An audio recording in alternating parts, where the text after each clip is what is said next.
Eu venho falar hoje de um tema que é assunto, eu diria, em todo o cenário nacional, sobre o sucateamento da indústria brasileira, mas, claro, na minha ótica, olhando o fortalecimento da nossa indústria, mas sem abrir mão dos direitos dos trabalhadores, como, por exemplo, está acontecendo hoje na Espanha.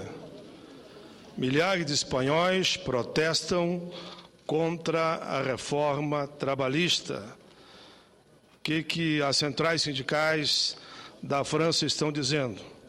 Com o discurso da crise por que passa o país, estão querendo abrir mão da maioria dos direitos dos trabalhadores. E, corretamente, as centrais na Espanha fazem manifestações que estão envolvendo aqui em torno de 150 mil pessoas. No próximo dia 29, haverá inclusive uma greve geral promovida pelas entidades. Eu quero defender a indústria nacional, mas jamais deixarei de defender os empregos, o 13º, as férias, a carga horária limitada e a nossa previdência de forma universal, de forma que os trabalhadores tenham direito à aposentadoria integral, de acordo com o teto da Previdência, que hoje é 3.960, sem aplicação do famigerado fator previdenciário. Mas, enfim, senhor presidente, o impacto da globalização nas economias domésticas em todo o mundo, sem dúvida, traz vantagens. Porém, o desafio que se apresenta para o Brasil, no transcorrer das próximas décadas, é o de estancar e reverter o processo de sucateamento da nossa indústria. Em um ambiente econômico mais competitivo a cada ano, devemos mirar excelência em nossa produção industrial, inspirados pela própria história. De fato, no curso do século XX, a mais significativa transformação ocorrida em nosso país foi a profunda modernização que mudou a face da nossa economia.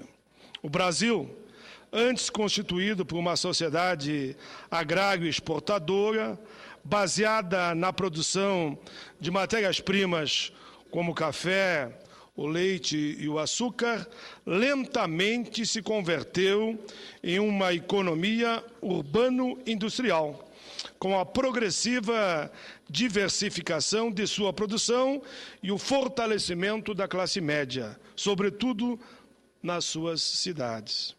A despeito das variadas conjunturas e da gravidade suspensão do poder civil na condução do país, o projeto de industrialização esteve sempre presente em nossas escolhas históricas, inclusive no período militar, entre 64 e 85. O nacionalismo de esquerda ou de direita convergia para a conclusão indiscutível de que nossa autonomia, como Estado e como sociedade, dependia muito da sofisticação do nosso atual modelo. Modelo de produção de riquezas, em meio a tantos embates históricos, esse consenso nos levou à condição de um entre os poucos países do terceiro mundo com um parque industrial completo. Parece-nos óbvio que o gradual desenvolvimento do país, a ponto de termos nos tornado uma sociedade de classe média, é o resultado necessário da nossa opção pela industrialização no curso do século passado. Essa conquista histórica do Brasil, no entanto, enfrenta no presente inegáveis riscos frente às forças invencíveis da globalização e do potencial de seus efeitos danosos em toda parte. Vivemos em um mundo em que uma única proto-superpotência, a República Popular da China, dá mostras de que caminha para se transformar na fábrica do mundo. Talvez ao custo do desemprego e da precarização das economias de países em todos os continentes, inclusive nos Estados Unidos da América. O Brasil, a toda evidência, não está passando incolume a ascensão chinesa, resultante, em grande medida, da política do dumping cambial do gigante asiático. Gigante asiático que inunda o mercado global com quinquilharias e também com produtos de alto valor agregado, a preços artificialmente módicos. Nunca demais lembrar, senhor presidente, ou diria relembrar, que desde o ano de 2009, a China tornou-se nosso maior parceiro comercial, tendo suplantado nossa histórica relação privilegiada com os Estados Unidos. Para além das trocas de comércio oficiais, o problema também reside na imensa quantidade de produtos que nos chegam a preços irrisórios, mediante ingressos ilegal em nosso território, sem o pagamento de qualquer tributo ao Estado. Por essas razões, vários setores industriais em nosso país, como de brinquedos, calçados, eletroeletrônicos, entre outros, apresentam crescentes dificuldades para competir aqui no próprio mercado interno. A título de exemplo, relembramos que a indústria brasileira de bens de capital caminha para se transformar em mera maquiladora, em que as empresas irão se limitar, maquiladora, à importação de peças para a montagem aqui de equipamentos para o mercado nacional.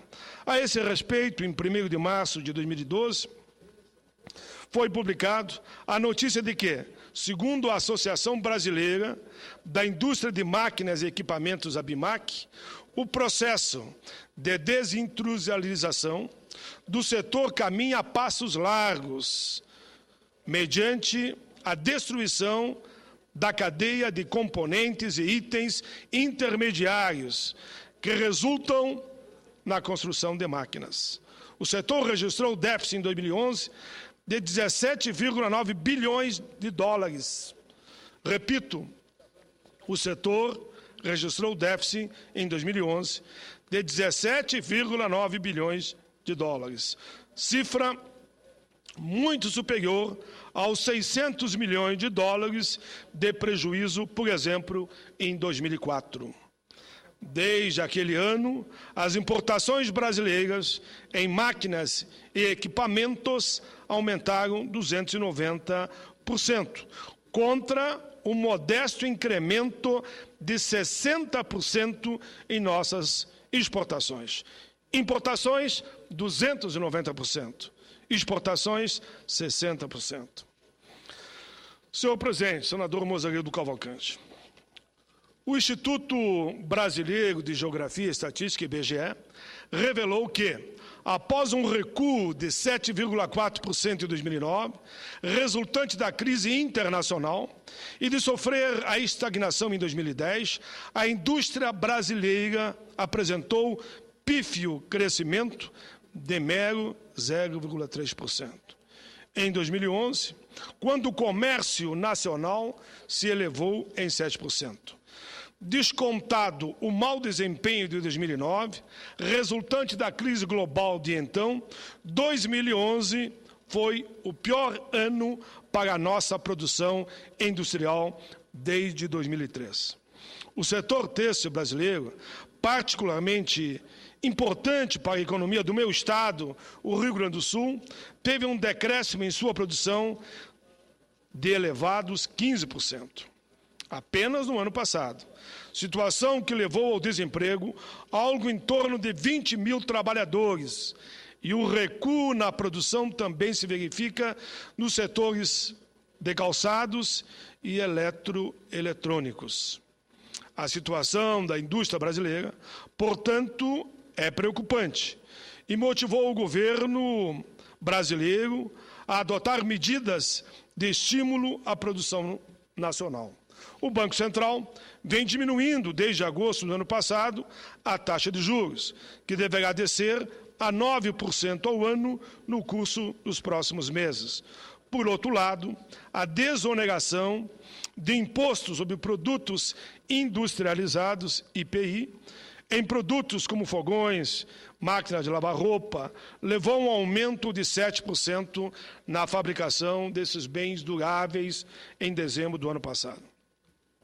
O governo também desonerou impostos sobre a folha de pagamento de setores industriais que, como o têxtil, vêm sendo os mais atingidos pelas importações.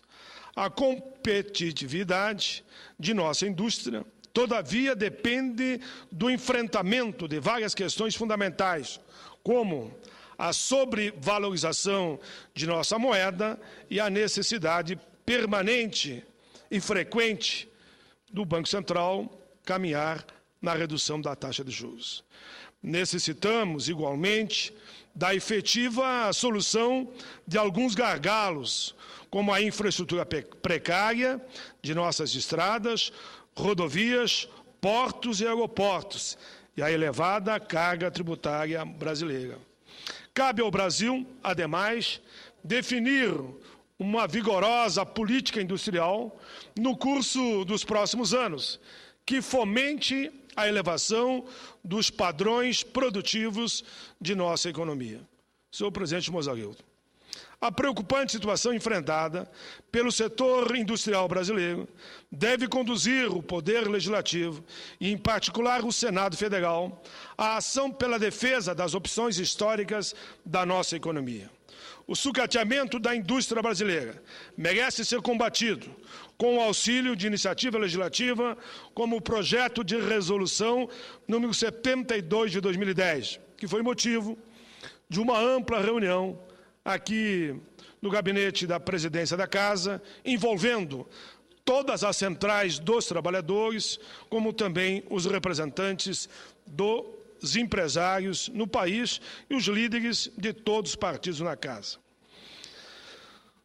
Enfim, senhor presidente, o projeto de resolução 72 de 2010, que vem sendo muito bem recebido por importantes interlocutores, como a Federação da Indústria, como eu dizia aqui, do Estado de São Paulo, como a Fieres, lá no Rio Grande, como a CUT, como a CGT, como a Força Sindical, como a Nova Central, como a UGT, trata a respeito desse projeto.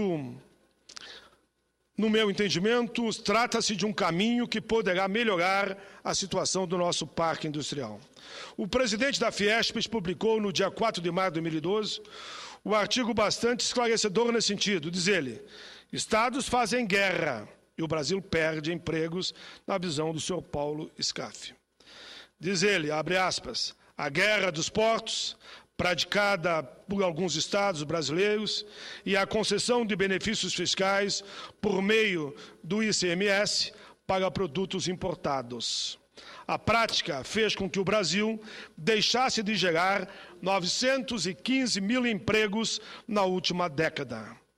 Caso não sejam tomadas providências urgentes, mais de 1 milhão de postos de trabalho deixarão de ser criados no país nos próximos 5 anos. Em última análise, estamos exportando empregos de trabalhadores brasileiros. E isso, claro, que preocupa a todos. Mas existe uma solução para esta situação. A resolução, repito, 72 de 2010, que deverá estabelecer uma alíquota de ICMS de 4% a ser cobrado na origem, isto é, nos estados onde os produtos importados desembarcam. No entendimento de diversos setores, tanto da área empresarial como dos trabalhadores, essa é a melhor proposta para o Brasil, pois reduz a margem para a concessão do incentivo fiscal nas operações interestaduais com importados. É uma luta fraticida entre brasileiros.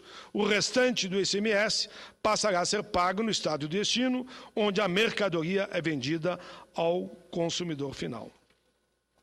Senhor presidente, entendemos que, em um momento de grandes transformações da economia e geopolíticas mundiais, o Senado Federal presta um estimado serviço ao futuro de nosso país ao promover com a máxima ênfase e energia a manutenção e o desenvolvimento do nosso parque industrial, construído graças aos esforços de gerações de brasileiros, tanto de empregados como de empregadores. No dia 29, senhor presidente, eu fui convidado já por representante dos trabalhadores e dos empregadores para uma grande atividade pública que será realizada lá no meu Rio Grande, em Porto Alegre.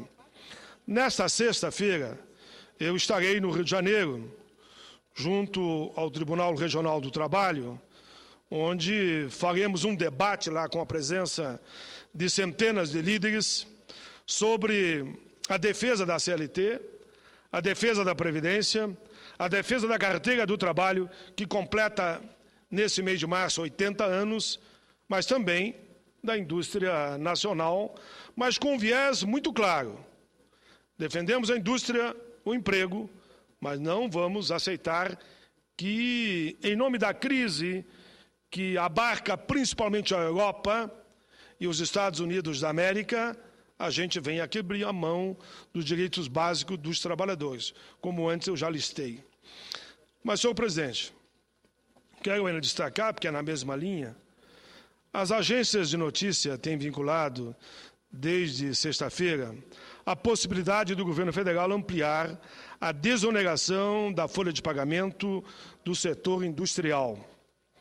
Eu quero dizer, e não estou aqui inventando a roda, porque defendo essa tese há muito tempo, e nem sempre fui muito bem entendido, e muitos me questionaram há tempos atrás, e que bom que agora não questionam mais.